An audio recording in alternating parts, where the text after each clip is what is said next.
Thanks. Okay, so I see some people starting to join us. As people continue to hop on, I'll just say thank you everyone for joining us. I think this is a pretty exciting topic we have here. So I think we're all a little bit excited to hear what Professor Krasno has to say. And we're going to be taking questions about the political science department here at Binghamton, also just general questions you have at Binghamton. So Handicapping the 2020 election by Professor John Krasno. Again, he is a participant, he is one of the professors in our Department of Political Science.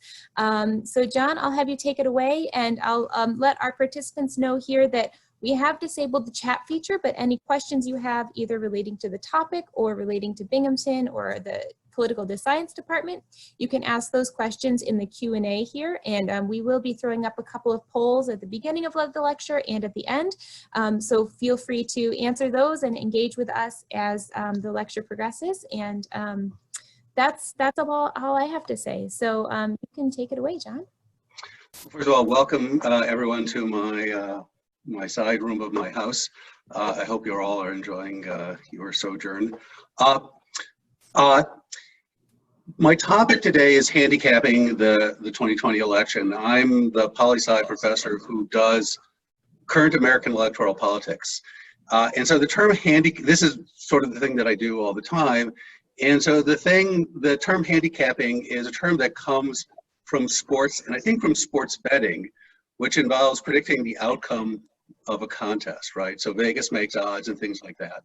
So I have my ideas about, whether Trump or Biden, who is the presumptive Democratic nominee, will win in November. But the point of this is not to tell you what I think is going to happen, but to sort of give you a few ideas about how political scientists create their expectations, some of the factors that we would take into consideration. So I'm going to, at least for the moment, dodge making a prediction. But I want to start by asking you for your prediction. So I'll ask to launch this poll and to ask you, who do you think is going to win in November? So while you all are filling in the blanks, I'll just voyage on ahead, because that's kind of the way I've learned to do things in this new age. So I want to start by running through a couple of basic facts and a couple of basic theories.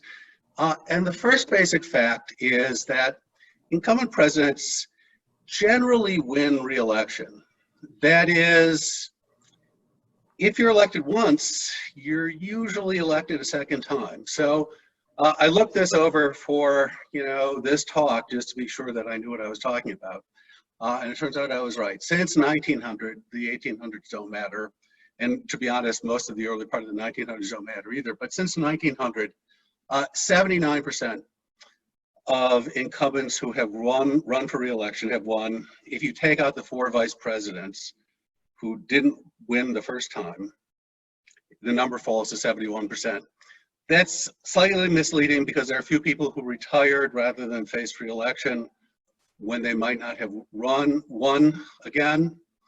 So maybe the number's a little bit lower than 70%.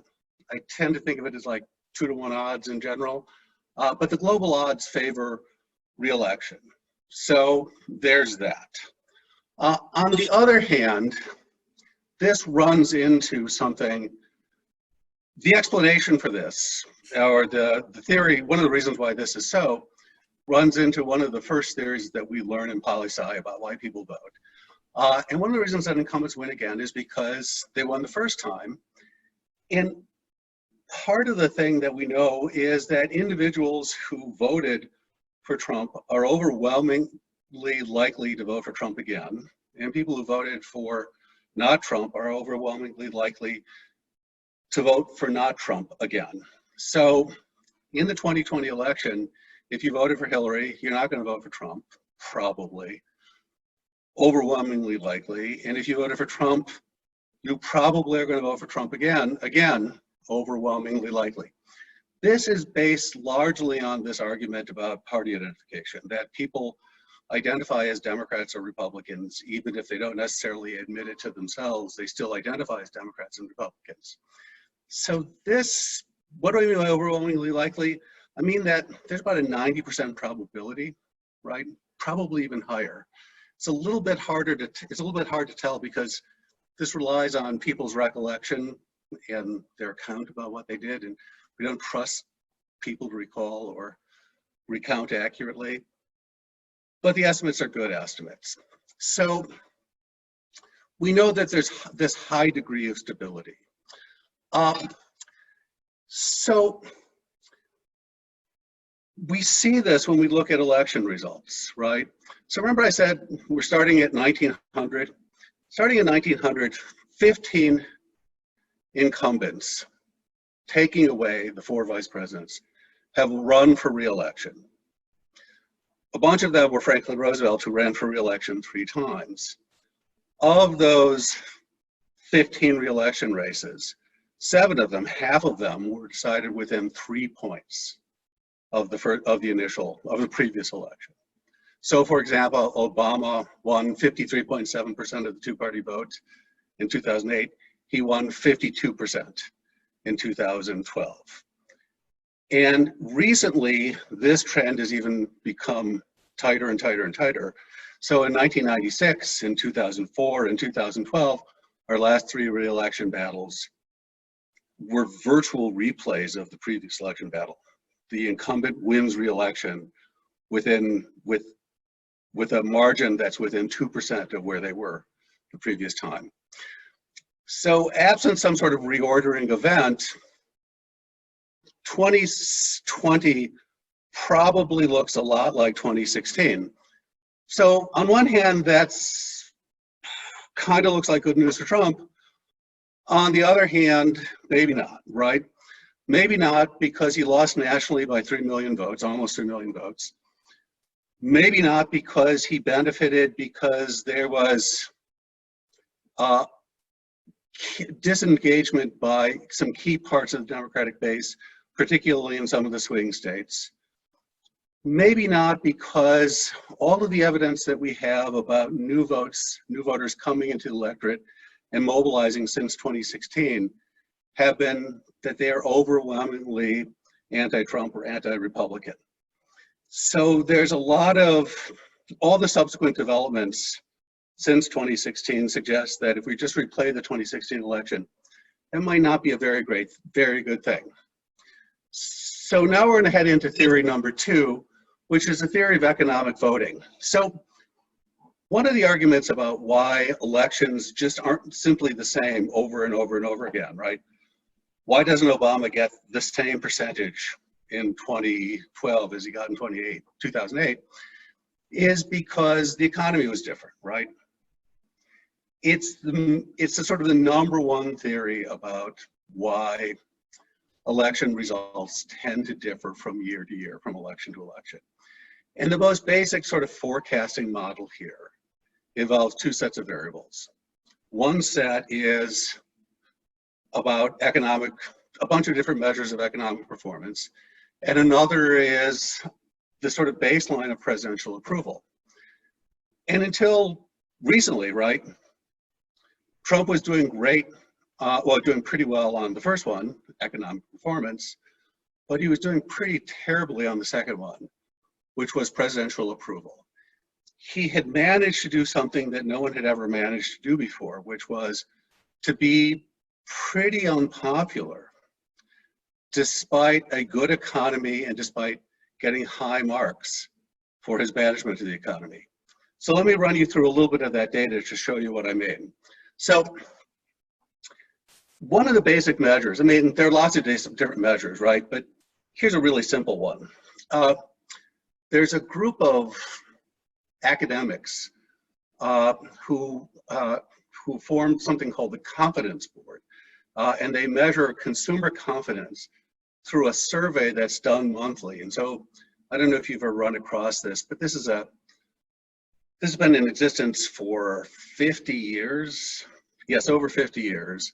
It's a kind of a standard thing. It's a monthly survey, blah, blah, blah, blah, blah. So you can argue about this poll or that poll or something else, but this is a poll that's done every month for the last 50 years.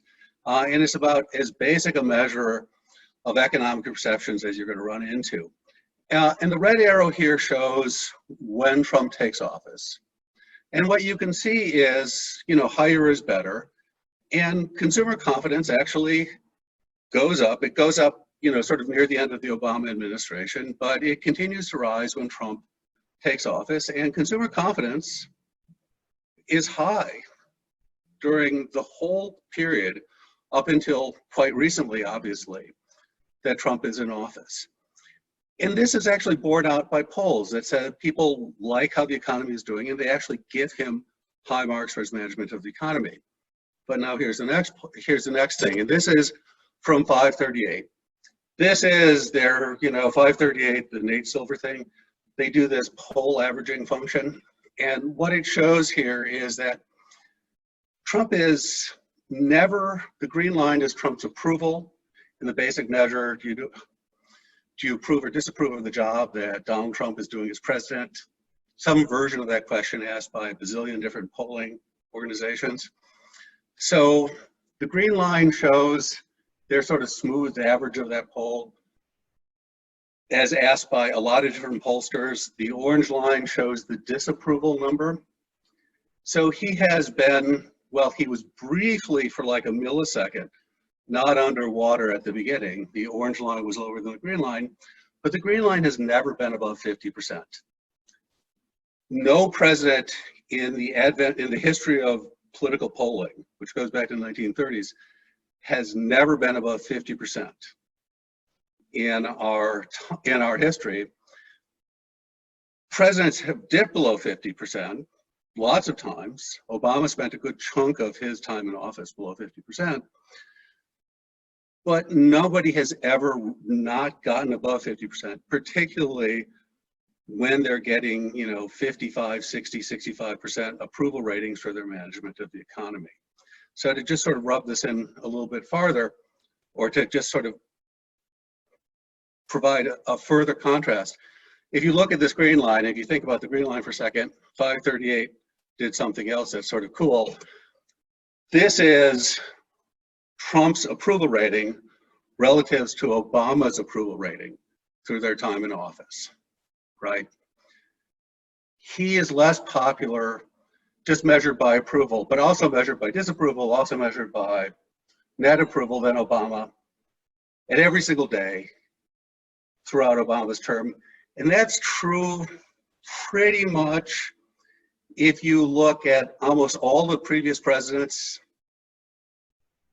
with the exception of a few brief periods. So there are a couple things that are interesting here. One is that Trump's numbers don't really, you can see Obama's numbers move a little bit. He's at 70%, he's near 80%, well, he's in the mid 60s in approval, he falls to the low 40s, he gets close to 50, he goes up, he goes down. Trump has always been around 40%. And it suggests something that political scientists have noted, which is that there's this real hardening of opinion around him. That is, people who love him, people who hate him. There's not a lot of people in between. There's not a lot of persuadable voters. So this is essentially where I want to end up, because I want to get to the point where I can get to some questions from the audience. So I have much more to say. If you come to Binghamton, you'll have many, many, many, many, many chances to hear me say much more. So under normal circumstances, Trump would be, because he's the incumbent, a mild favorite to win re-election, because he won election the first time. But his initial victory was somewhat flukish in the sense that he lost the popular vote by a lot, and he just narrowly won in a set of swing states. And so his chances depend on winning those swing states again, like by this narrow margin. It seems unclear that you could replicate something like that. It was a remarkably fortunate set of events for him. Secondly, his record to date suggests that even with a really good economic record to sell, he has not succeeded in selling that very well, in the sense that even though people like what had happened previously with the economy, they haven't really liked him. This gets to be very problematic. And so how that factors into an election where normally those economic perceptions would have made him more popular, after 3 years, it's unlikely to imagine that suddenly going to click in. And then finally, there is the unknown effect of the coronavirus, which obviously we'll discuss, I guess, a little bit in the Q&A. So that is the end, because I said I would keep it short for Q&A. But before you have questions for me, I will we'll launch another poll and see whether people's perceptions of this changed after hearing me blab for 15 minutes. And I've also asked the COVID-19 question. So.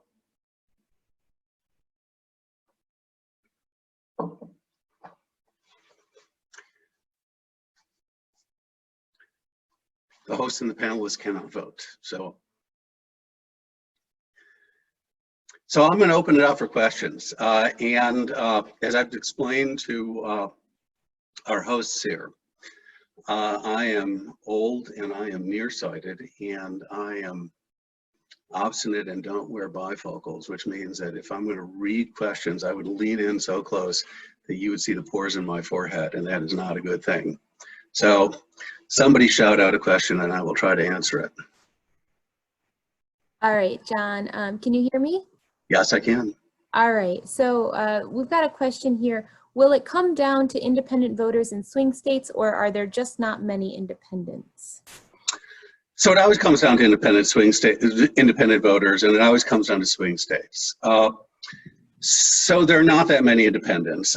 In general, what I would say is that about 90% of the voters are spoken for, right? About 10% of them could move around. This is before, you know, sort of the coronavirus or the COVID-19 stuff might shake some people loose from their moorings. We don't know.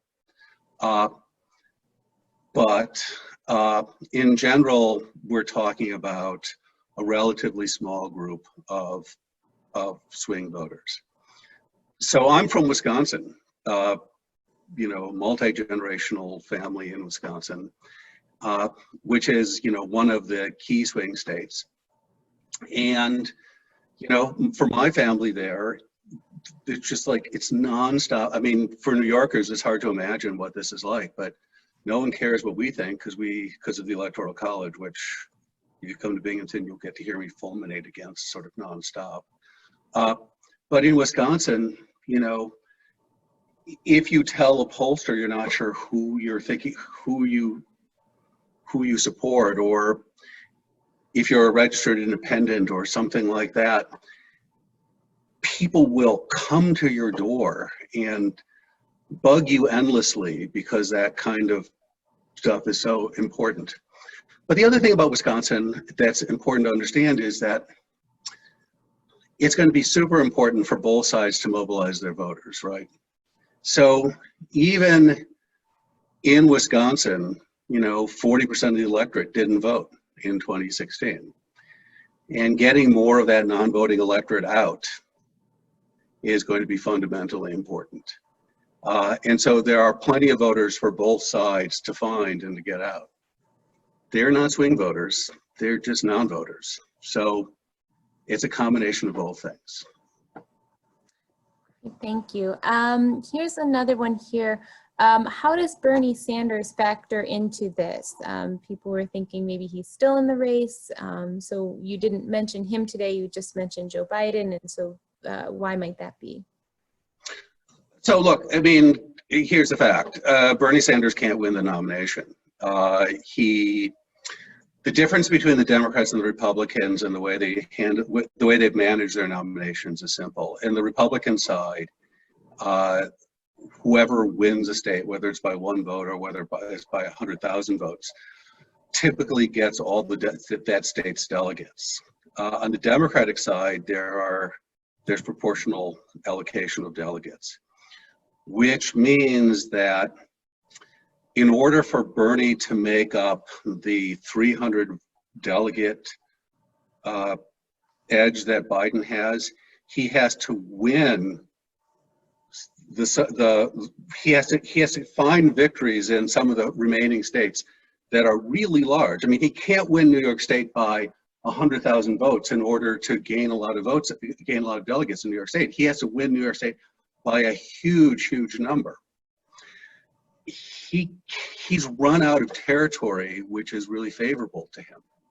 There are a couple of good states left for him, but virtually all the states that are left aren't good for him, and there are some really good Biden states left.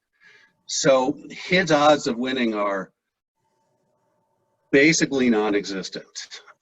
So he is still in the race. He has judged that he has some goals that he wants to achieve by still being in the race, but he's not going to be the nominee. Mm-hmm. That's why I didn't mention Bernie Sanders. So here's another question about Binghamton, and maybe you can talk a little bit more about the political science department and some of the course offerings that have, but one of the students has asked, does Binghamton have a course about the election this fall? So every election year, I do a campaigns and elections seminar, but you won't be able to take it because unless you come in as an upperclassman, you won't be able to get in. It's a senior seminar. So there is that. We have a little bit of we're a little tight. I don't know. I will also teach a public opinion course in the fall. That's also mostly for upperclassmen, but depending on how the seat thing works out, there might be some seats available for freshmen and sophomores. I mean, so much stuff is in flux at the moment because so much stuff is in flux at the moment. One of the cool things about the public opinion class is that we conduct actual polls on campus, and this is something that's pretty rare. You know, you'd think that there'd be really good, high quality polling done all the time on college campuses. That's actually not the case. So we do polling through the class, and it's kind of interesting. So I know some of the local politicians in town, and I get calls from people saying, "Hey, what do your polls show?" And you know, I generally just basically tell them, because if you ask, I will tell you. So that kind of stuff is interesting. So there are going to be classes. Those are the two that I'm teaching. One will be easy to get into. One will be potentially possible to get into. The other one will be really hard to get into. I don't know what else is going to be happening in the poli-sci department because, you know, I'm fortunately out of its management that I don't have to know. So it really sort of depends on who's on tap and what they're teaching. Intro to American Politics, which I've been teaching recently, is a spring class, weirdly enough. So we won't be teaching it in the fall. Okay.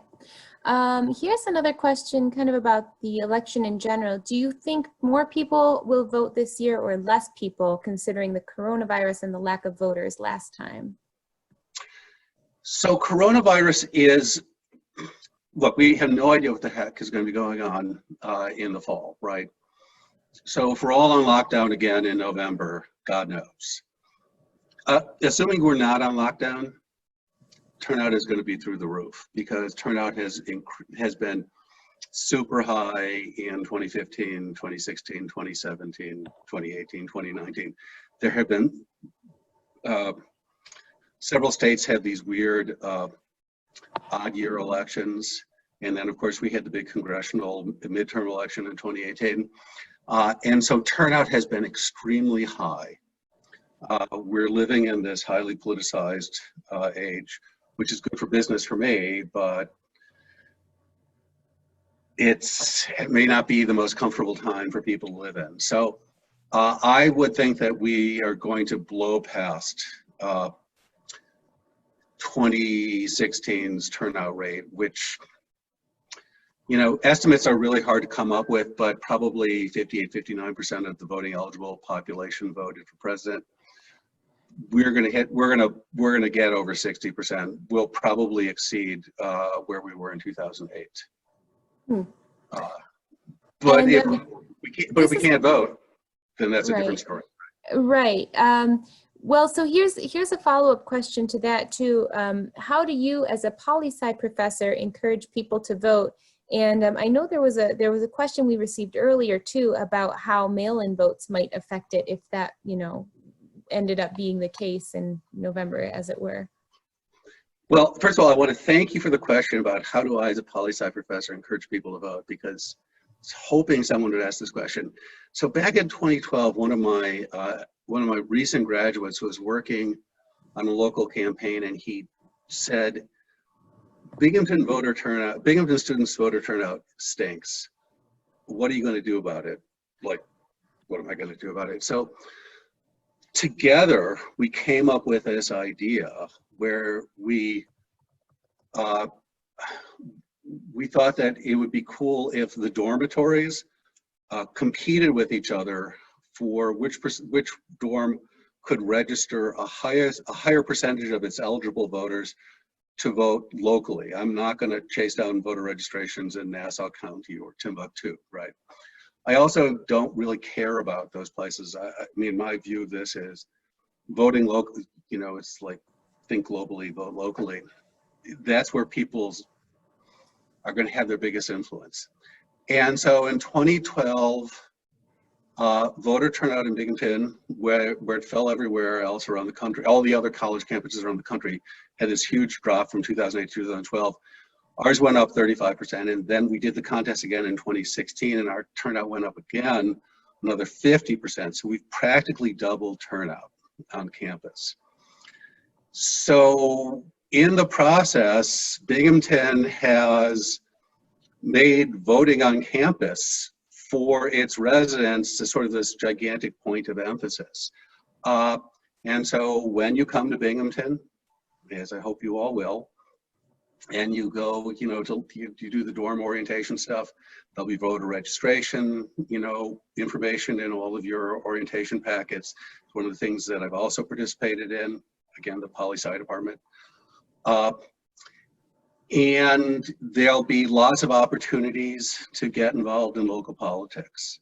So one of the things that's happened once Binghamton students started voting is that all these local politicians started going, oh my God, we have to pay attention to the students. So it used to be that you could not get a politician to come to campus, you know, at gunpoint, because why would they go? But now the place is kind of lousy with them. That is, if you invite one of our locals to say, hey, we would like you to come to a meeting to talk about what the state of New York is doing about X or Y or Z, they make the effort to come because they know that there are thousands of voters who are living there and thousands of voters who are living around there. So our students tend to be, these days, about 75, 80% Democratic. It's not a certain thing that, you know, day after tomorrow or 3 years ago, that's always the case, but this is what it is today. So we're getting a ton of Democratic politicians on campus, not a ton of Republicans, but we have active Republican students, obviously, on campus as well. So it's a sort of a bipartisan thing. I have a student of mine ran and won a seat on city council as a Democrat. Another student of mine ran and won a seat on city council as a Republican.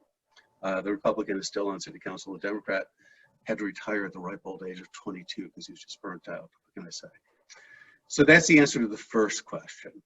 I don't even remember the second question because I got so excited by the first question. What can I tell you? You know, let me see, where was it? Oh, do you think the mail-in votes, if we are not able to come in, you know, November, if that would influence the amount of voters that were able to participate, or how that could help swing the election as well? So it really depends on how this is set up, right? So there are a lot of details with mail balloting. It's important that a state do it right. States like California and Oregon have really high turnout rates. They also are incredibly irritating because it takes forever for them to count the vote. I'm prepared to live with the irritation of them counting the vote over a long period of time, because the trade-off is they get a lot of votes in. And the thing about those states is that they do a couple of things that they do right. One of the things that they do right is that they allow ballots to be postmarked on the day of the election, right? Just like your tax returns. So if the election is November 3rd or whatever the election is, as long as you get the ballot in the mail by November 3rd, just like your tax return by, April 15th, it's a valid thing. Otherwise, it's possible if there's a mess up at the post office or this or that or something else, if the ballot doesn't hit somebody's desk by a particular date, or they claim that they haven't seen it, it might not get counted. That's a bad thing. A second thing that they do is they make the postage free. So once the ballot arrives, you can just, fill it out, sign it, seal it. I mean, you don't sign the ballot, you sign the envelope by something.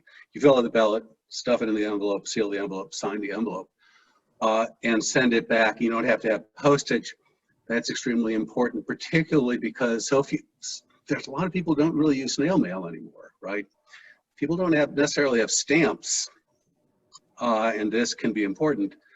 And then the third thing is that this signature matching business is the sort of the key identity check way in which these things are now administered. If a ballot is rejected for some sort of signature matching thing, we don't actually have a sort of a good nationalized standard for how this is done.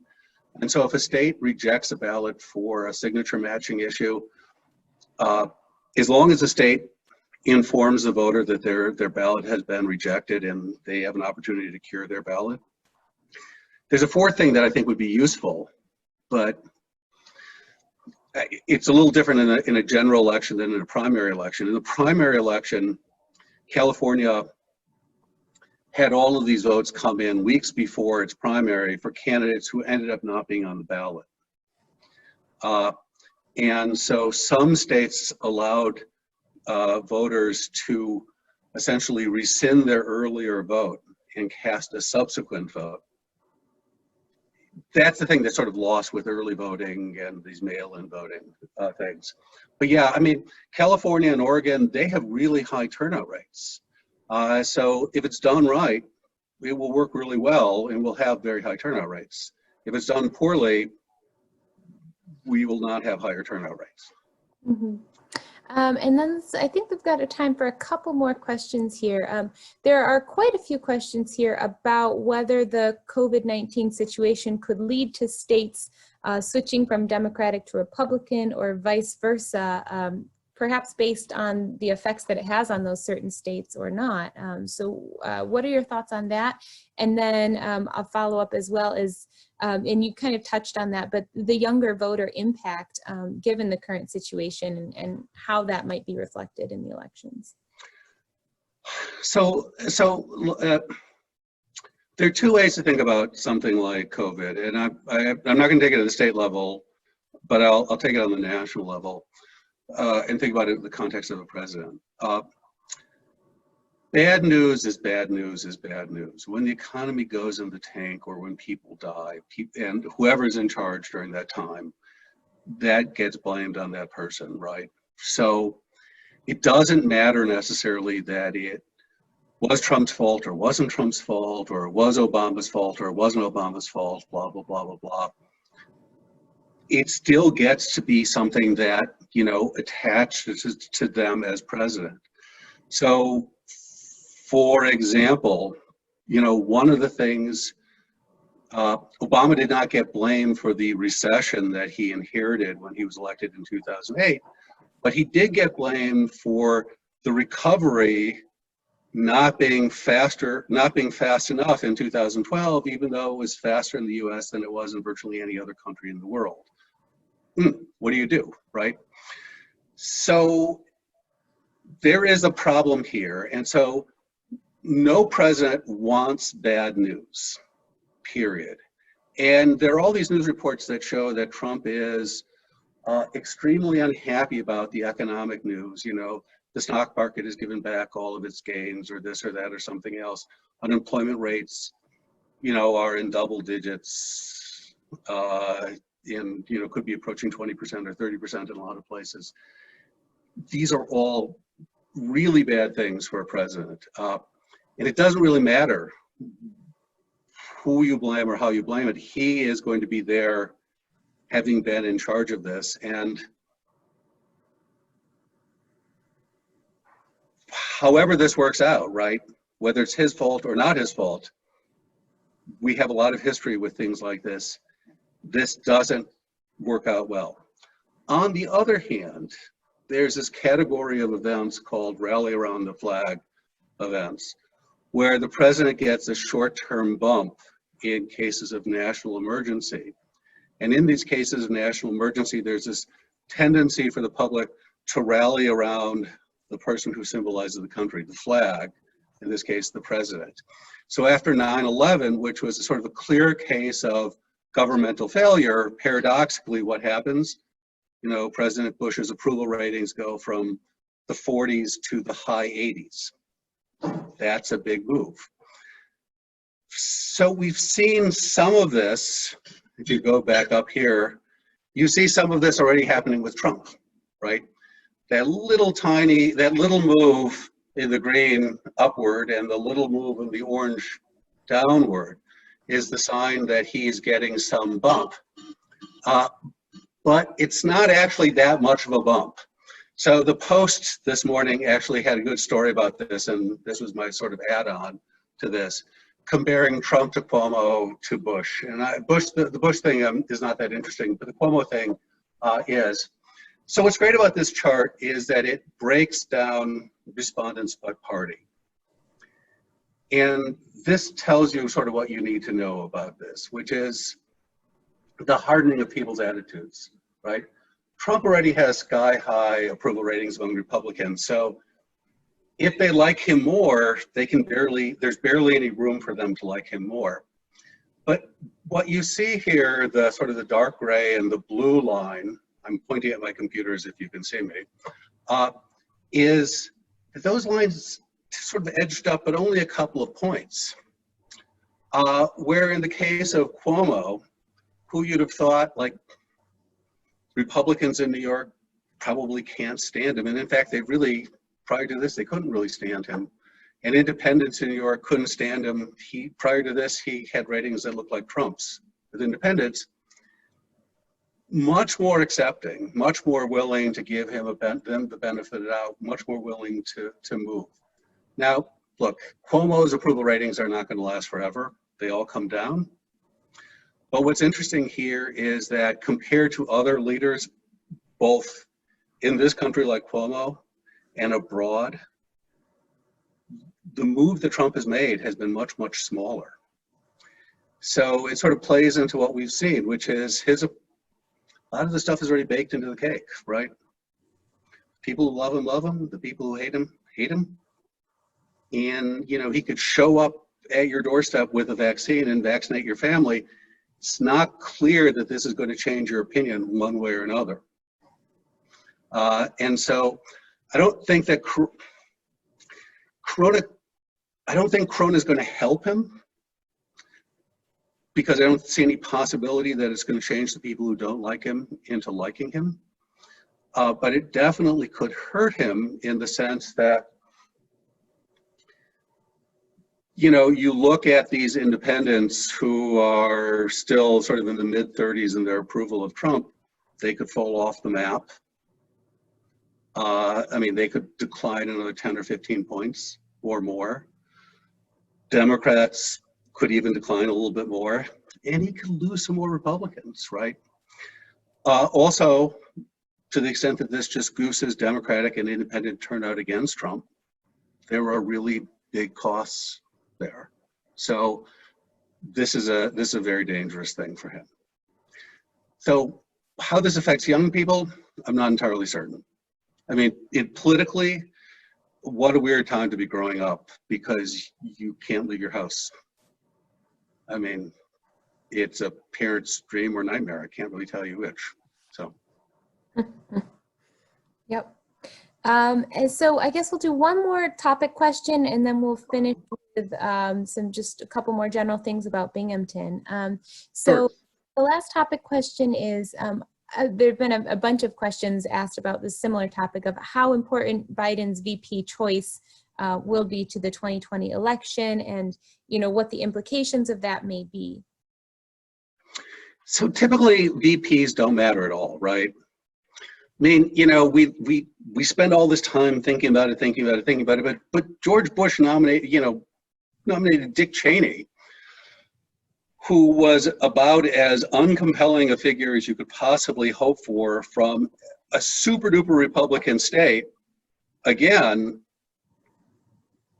what the heck? And it didn't matter one way or another. Generally speaking, it doesn't make a whole lot of difference. But Biden has done some smart stuff, did something smart the other day in his debate with Bernie by saying he was going to nominate a woman because he absolutely has to nominate a woman for sort of the ticket balancing thing.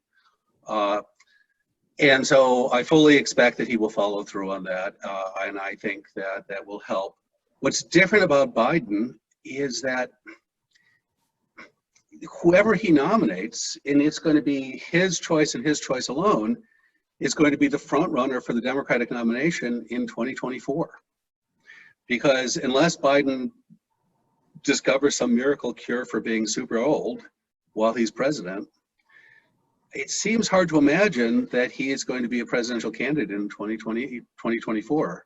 I mean, he is already, all three of the candidates we've discussed, Trump, Sanders, and Biden, are all really old by historical standards. I mean, I got to tell you, I'm nervous about all three of them. I mean, we should have younger candidates, but we don't. It's extremely odd. So the significance of Biden's choice is that whoever he elevates will automatically become sort of the heir apparent, assuming that he wins. And even if he doesn't win, it becomes the presumptive front runner for the nomination, unless that person really sort of embarrasses herself pretty dramatically on the campaign trail, and it seems unlikely that they would do that. So, if I'm Biden, I'm thinking about the candidates who I think would help me most. Sort of, people like Klobuchar might play well in the Midwest, but you imagine that Biden would play well in the Midwest. I mean, I'm from Wisconsin. I think that Biden has a good sort of Midwestern shtick for himself. You could imagine, candidates that might appeal deeper into the sort of the Bernie wing of the party, but I'm not sure that any of them really appeal. I mean, it's not like Elizabeth Warren is going to bring Bernie supporters on board, and I don't think Jane Sanders is available as a vice presidential nominee. I don't think Michelle Obama is available as a vice presidential nominee. So I think he's just going to choose whoever he thinks is most exciting and most has the best future as a party leader. Yeah. And we'll see what he does. I have no idea. I mean, if I were a betting man, the two people I tell my students I'm sort of most curious about are Kamala Harris and Stacey Abrams. Just because I think he's going to do a non-white candidate. I have to believe that he's going to have to try to do that. Great. So with our final minutes here, if we could just switch back to, I know you mentioned doing the polling on campus, but maybe just talk a couple minutes about other programming that the political science department offers. I think there's an honors program that they have, or, if you could talk to any of the sort of programs that students can get involved in outside of the department, but still related to that, that might be great. And then we have someone who would like to know about any good resources to learn more about political science while they're home. So maybe we can end on those questions. So learn more about political science while they're home. Boy, I don't really know. I mean, I always tell my students, and I know it sounds sort of stupid, but I always tell my students, read the newspaper and ask yourself whether you believe what you're reading, which is not to say that I believe the newspapers are lying or anything like that. It's that you know, I'm always sort of, I'm a professional skeptic. I mean, literally, being skeptical is my actual job. It fits my personality well, so I'm getting to live the dream. So what I always tell students is, you know, think about what you've read and how you'd interpret that in the context of what you know, right? So, you know, something simple like the Trump surge in popularity, this, you know, so-called surge in popularity. I've had some ex-students of mine who are active now in politics say, what's going on with the surge in popularity? I go, well, describe the surge to me. Well, he's up 2 points in the Gallup poll. It's like, is that really a surge? Well, it is 2 points. Okay, that's not really a surge. Okay. So I tend to think about it in those terms, which is sort of apply your skeptical facilities there. The article that I got this from, this particular chart was a terrific article by Phil Bump, which is why I you know, put the full link up, because it actually explains, without pretending to do so, or without actually, I think, even knowing what it was doing, how to analyze what a rally around the flag effect is pretty well. So there is that. What else is going on in poli-sci? Well, so poli-sci is kind of diffuse as a discipline. Like every discipline is diffuse. I mean, there's not like a single poli-sci thing. So poli-sci has three, in the way we do it in Binghamton, we have three sort of well-developed subfields. American politics, which is where I am. Comparative politics, which my friends in comparative politics tell me American politics is just a branch of comparative politics, and I go, in your dreams, buddy. And then international relations. So comparative politics it's like sort of comparing countries' legislatures to sort of explain how they function. Whereas international relations is about things like foreign policy and war. I don't do either comparative politics or international relations.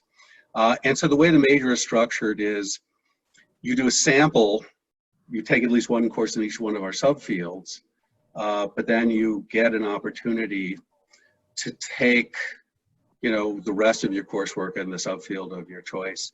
What makes our department a good department, aside from the fact that we're nationally ranked, pretty highly nationally ranked as it happens, is that for undergraduates, we have sort of held the line, and we still teach relatively small classes. Don't tell the people upstairs. So, you know, the bosses of the people who are listening in shouldn't hear this, right? So if you become a poli-sci major, you will meet your professors. That's not necessarily the case in every other department at the university. I can't name names, but I know that that is true. So we cap it off with these 2 capstone seminars. So every student has to take 2 seminars on campus, 2 400 levels, like my campaigns and election seminar is one of those where they're capped at 15, currently they're capped at 15 students. We'll see whether we are forced to make them larger because of the economic crunch coming, et cetera. And we put a lot of emphasis on in one-on-one teaching, things like that. So each of those subfields has specific things that they do with their students, you know, and opportunities that they offer. I can't really speak to the ones outside of my subfield because those are not the things I know that well. In American politics, you know, the stuff that I know well, you know, aside from the polling or the work mobilizing voters, a bunch of my students, for example, created a nonprofit which is expanded throughout the SUNYs called Generation Vote. It started in Binghamton and it's done pretty well. So they do a lot of work, you know, mobilizing students and working on local campaigns. You'll have the opportunity to meet local politicians and get involved in local affairs at Binghamton in ways that less easily done other places because those paths have been created. Internships, like maybe, I mean, I don't really have good connection in Schumer's office, but I've got great connections in Anthony Brindisi's office. He's our local congressman, et cetera. His district rep for Broome is a former student of mine, things like that. We have the semester and Washington programs, but those, we don't administer those. Those are administered through Brockport. So to the extent that those things happen, they happen. We offer this sort of full array of internships. Those are mostly a result of students taking the trouble to take that effort to do it, but we're sort of accommodating when students do.